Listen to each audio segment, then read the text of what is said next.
Association नहीं है, और हमारा एक एग्जीक्यूटिव कमेटी है जिसका 3-4 लोग बैठते हैं उस पर, और आईटीए से मेंबर कंपनीज तकरीबन 60% इस इंडस्ट्री का शेयर लेते हैं। डायरेक्ट सेलिंग कब शुरू हुई थी? डायरेक्ट सेलिंग शुरू हुई थी करीब 100 साल से भी ऊपर, 150 साल से ऊपर शुरू हुई थी। एवॉन ने 1886 में एस्टैब्लिश हुई थी, और करीब 100 साल पहले ये इंडस्ट्री करीब 300 से 500 मिलियन डॉलर का ग्लोबल सेल्स फिगर हुआ करता था।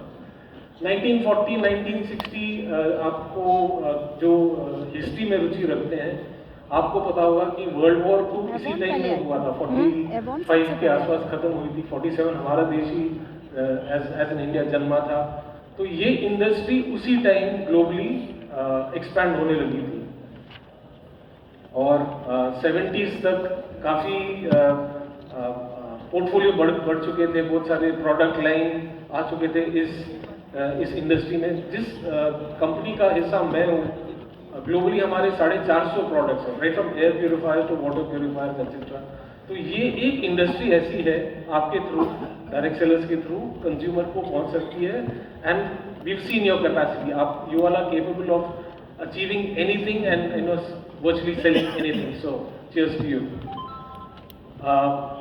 90s में अगर देखें तो इंडिया में ये इंडस्ट्री टेक ऑफ करने लगी। मोदी केयर जैसे कंपनी थे, एमवे, एवॉन और वेस्टीज और बहुत सारे कंपनीज आने लगे। और 2017 में हमें एक जब क्लैरिटी आई थी, तो ये इंडस्ट्री का 10,000 करोड़ का टर्नओवर था हमारे देश में। ग्लोबली अगर देखा जाए तो 2018 से अगर हम 2021 का प्रोग्रेस देखें, this is in billion dollars. माफ कीजिए, मैं करोड़ों में नहीं ये डेटा दे रहा, क्योंकि ग्लोबली जब हम बात करते हैं तो अनफॉर्चुनेटली डॉलर में हम लोग बात करते हैं। तो ये इंडस्ट्री का ग्लोबल ट्रेंड है। ग्लोबली तकरीबन आज के डेट में कहूँगा तकरीबन 190 billion dollar, just for round figures, 186 point make sense. So रफली we are at around 190 billion dollars. Please remember that figure. और अगर हम ग्लोबल ट्रेंड्स देखें, कौन सा which region is got maximum no prizes, Asia is number 1 with 42%। यार तालियां मारो यार, एशियन है। Thank you. America 36%, Europe 21%, Africa तो अभी तक शुरू भी नहीं हुई है। और अगर हम प्रोडक्ट कैटेगरीज का देखें, ग्लोबली वेलनेस 35% अकाउंट करती है, cosmetics 25%, house hold goods 16%, clothing, financial services, others. कितने लोग जुड़े हैं ग्लोबली इस इंडस्ट्री के साथ? जैसे आप जैसे डायरेक्ट सेलर, तो तकरीबन मैं कहूँगा अराउंड, लेकिन अगर मैं राउंड फिगर लूँ तो 130 मिलियन लोग हमारी इंडस्ट्री में जुड़े हुए हैं, जिनमें से महिलाएं बहुत ज़्यादा है हमारे बट ये ग्लोबल पिक्चर है। अगर आप इंडिया का अगर देखें तो ये आंकड़े कुछ बदल जाते हैं। एज वाइज अगर हम स्प्लिट देखें तो this is the age wise split of people who take to direct selling. ये आपके कितना काम का है, I am not too sure, but जैसे मैंने कहा था, ये हम लोग गवर्नमेंट के साथ ये डेटा शेयर करते हैं ताकि उनको एक अंदाजा हो कि ये इंडस्ट्री तकरीबन, मतलब अगर देखा जाए 18 से 50 के ऊपर तक के लिए it is can be applicable is such.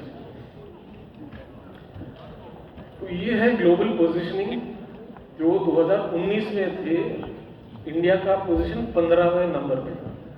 तो इंडिया जो ग्लोबल जीडीपी है, इंडिया का नंबर रैंक क्या है, किसी को पता है क्या? Correct, 5th rank. बट अगर हम डायरेक्ट सेलिंग का देखें, हम लोग 15वें नंबर पे हैं। तो हमें कहाँ पर होना चाहिए सर?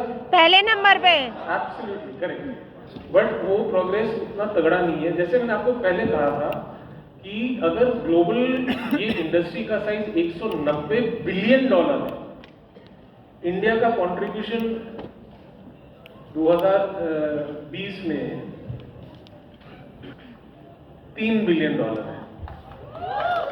नहीं, एक्चुअली उतनी मतलब गर्व की बात है, सच है नहीं। हमें कम से कम $30 बिलियन होना चाहिए कि नहीं? 10 गुना होना चाहिए कि नहीं? अगर हम 5वें नंबर पे हैं ग्लोबली, तो यहाँ पे भी 5वें में तो होना चाहिए भाई, ठीक है ना? 5वां नंबर क्या है? 15 को तो हम लोग तोड़ देंगे, 30 के लिए एम करना चाहिए, करेक्ट? चलिए, शायद रिपीट है। 21 में हम लोग 12 नंबर पे ही है, तो growth from 3 billion to 3.25 billion steady growth है, बट उतना नहीं कि जितना ये पोटेंशियल है हमारे मार्केट का। इंडिया में अगर देखें तो 2017 से 2021 का ग्रोथ ऐसा रहा है। आज मतलब 2021 में हम लोग का टर्नओवर हमारे देश में 18,000 करोड़ का है। यस, बहुत अच्छा। और आज के डेट में मैं देखूंगा तो कम से कम 20,000 करोड़ के आसपास का बिजनेस होगा। पर अगर हम ये फिगर एफएमसीजी के टोटल कॉन्टेक्स्ट में देखें तो उतना एनकरेजिंग नहीं है, इन द सेंस कि there is lot of scope for growth ऐसा। तो जैसा हम देख रहे थे कि ग्लोबली 35% है वेलनेस का, लेकिन हमारे देश में वेलनेस का कंट्रीब्यूशन तकरीबन 60% के आसपास है। कॉस्मेटिक्स नंबर 2 है 22%, तो दोनों मिला के तकरीबन 80% मार्केट ये दो प्रोडक्ट रेंज ही पकड़ लेते हैं, विच इज प्रॉबेबली रिफ्लेक्टिव की समाज की ज़रूरतें क्या है, उसी हिसाब से हम लोग का जो है। और अगर हम देखें रीजन वाइज, नॉर्थ इंडिया सबसे हाईएस्ट है 29%, नॉर्थ ईस्ट तकरीबन 8%, ईस्ट 26%, वेस्ट 23% और साउथ इंडिया से कोई है क्या ऑडियंस में? वेरी गुड, नंबर किंग के साथ फिर। So this is the regional spread of the industry. अगर हम स्टेट्स का देखें, उड़ीसा नंबर 5 पे है, बिहार नंबर 7, उत्तर प्रदेश तीसरे स्थल पे, वेस्ट बंगाल दूसरे और महाराष्ट्र नंबर 1। और ये जो फिगर्स, सॉरी, एक मराठा लाख मराठा। जय महाराष्ट्र, जय महाराष्ट्र, जय महाराष्ट्र। तो ये फिगर्स जो है आईडीएसए का एनुअल सर्वे में, हम लोग हर साल एक सर्वे करते हैं आईडीएसए मेंबर कंपनीज का और मार्केट का भी, और ये तकरीबन पिछले 5 साल स्टेडी रहा है ये स्टेट का जो स्प्रेड जो है। अगर नंबर्स देखें, तकरीबन 80 लाख लोग जुड़े हुए हैं इस इंडस्ट्री में।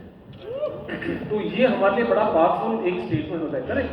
हमारे लिए बहुत एक पावरफुल स्टेटमेंट होता है जब हम गवर्नमेंट के पास जाते हैं कि हालांकि हमारे लोग मतलब हम कैसे कहें, we can not show it in exact numbers, but हमारे एस्टिमेट्स में तकरीबन 70 लाख लोग हैं। और जैसे हम लोग दिखा रहे थे कि ग्लोबली 70% से ऊपर महिलाएं हैं, तकरीबन 80% और 22% मेल है। हमारे देश में वो जो स्टैटिस्टिक्स है थोड़ा रिवर्स है, 50-50 नहीं कहूँगा, इट्स 53 वर्सेस 47, जो हमें दिखलाता है कि ये जो इंडस्ट्री है, it is not a casual, it is a full time effort for many families. और एज वाइज स्प्लिट है, अगर किसी को रुचि है तो this is the age wise split of direct sellers in India.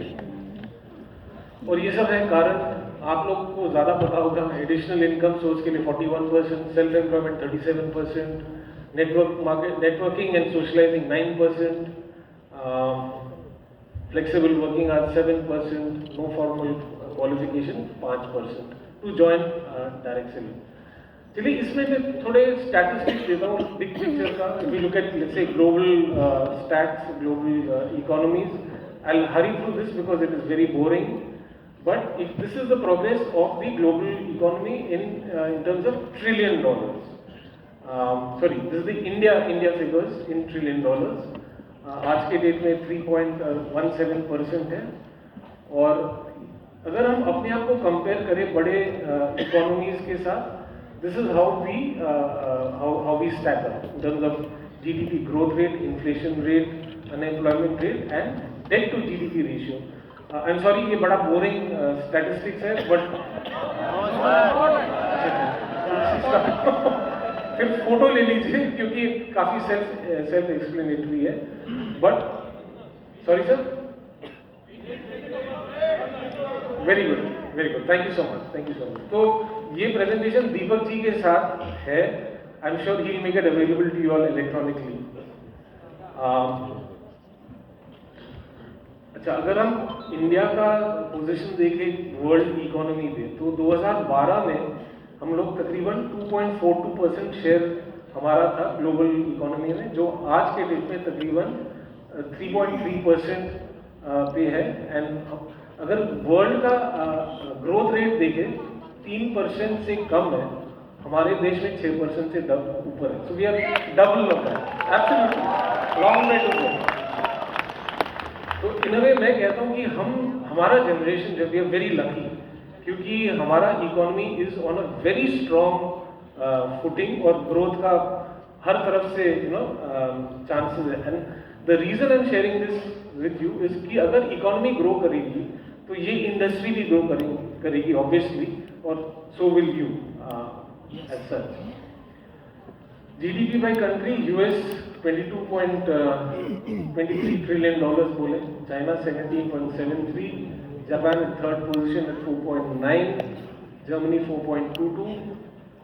ये थोड़ा पुराना है, 2021 का है, जो हम देखेंगे अगली स्लाइड में। इंडिया और यूके का जो नंबर्स हैं इंटरचेंज हो जाते हैं। I'll just skip through some of this. Back, oh gosh. Thank you.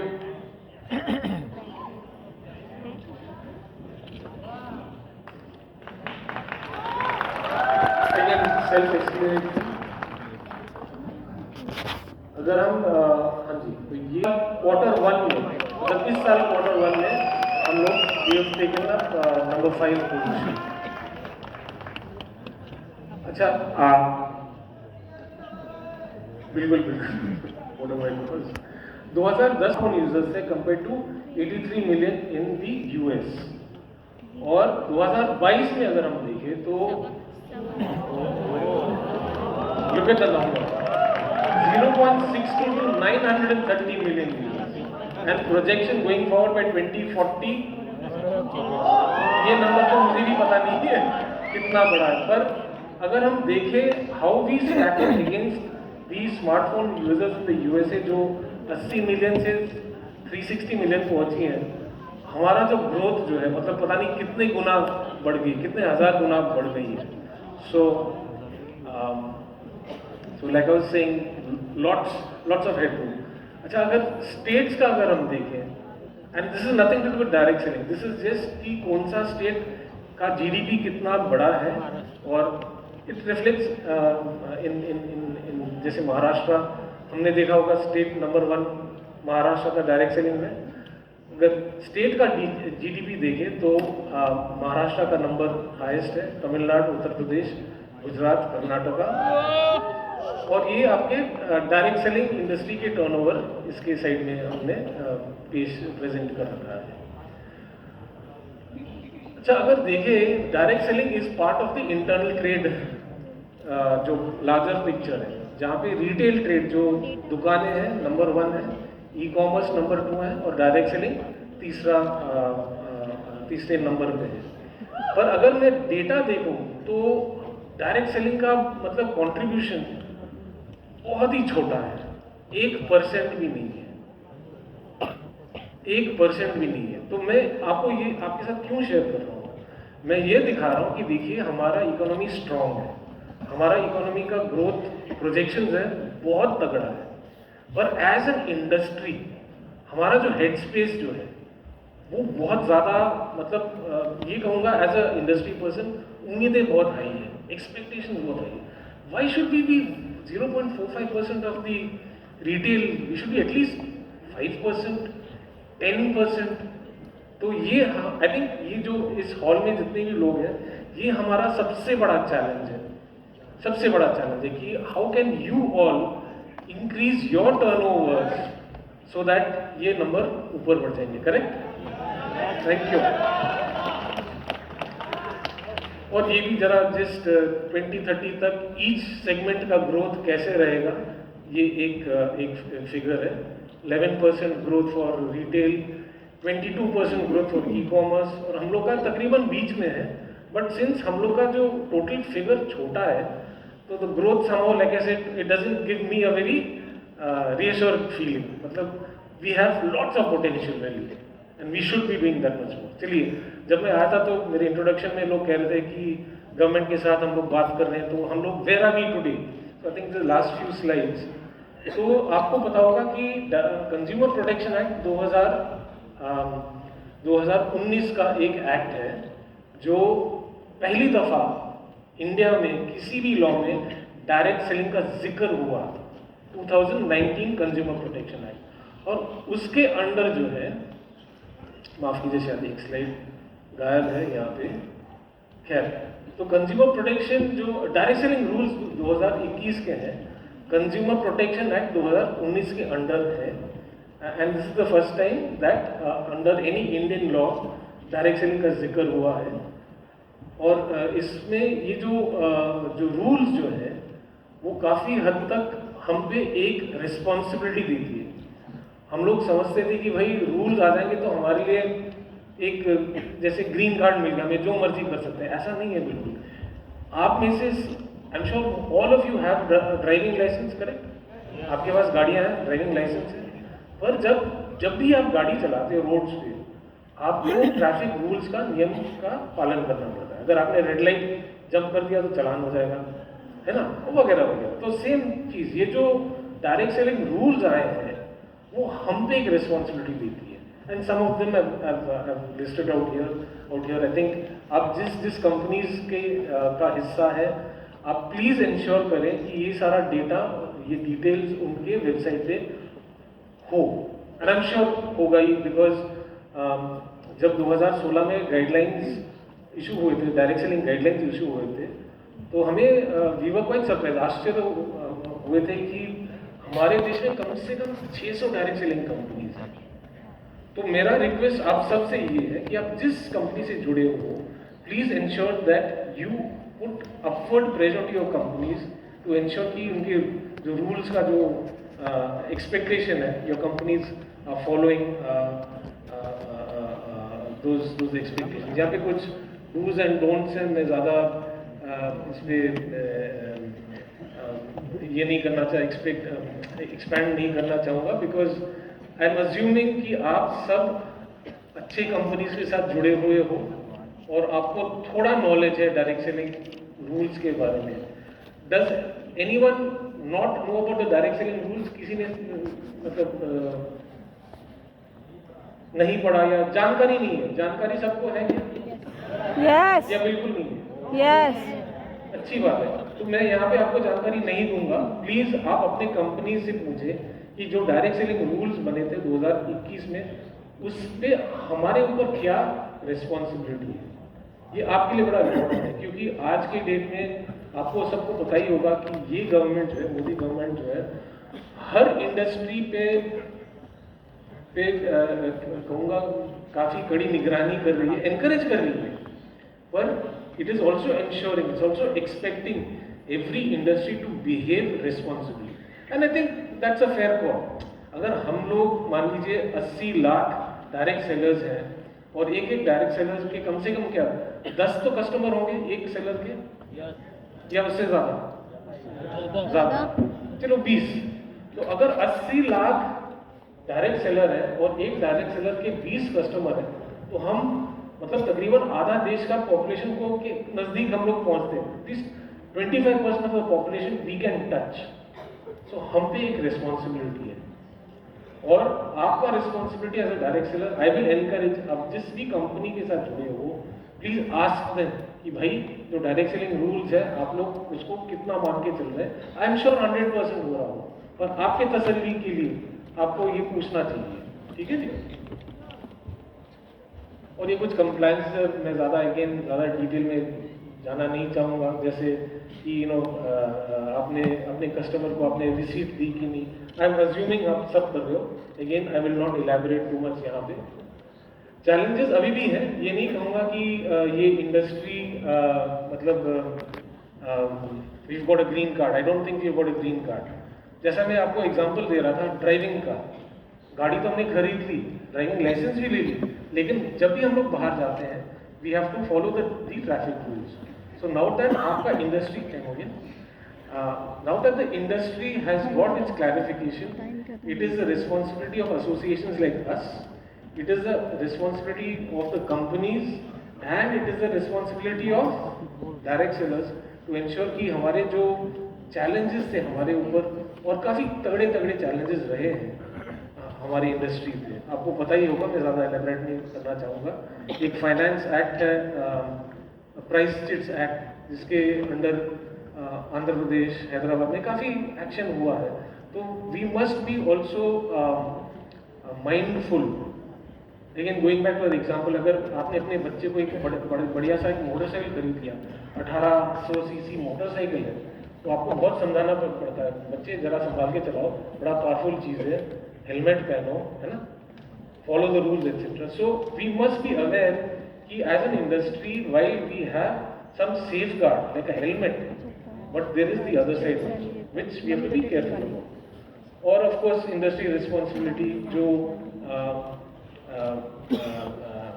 मतलब हम पे ये आरोप है कि हम लोग ड्रीम सेलर हैं, तो आई नो जो एक्साइटमेंट है वो ज़रूरी है सबको फ्लो में लाना, और मैं उसको तो मना नहीं करूँगा, part of it, but we should try to minimise ज़्यादा exaggeration, especially when we talk to freshers etcetera. और हमारी कुछ ऐसी रिस्पॉन्सिबिलिटीज हैं।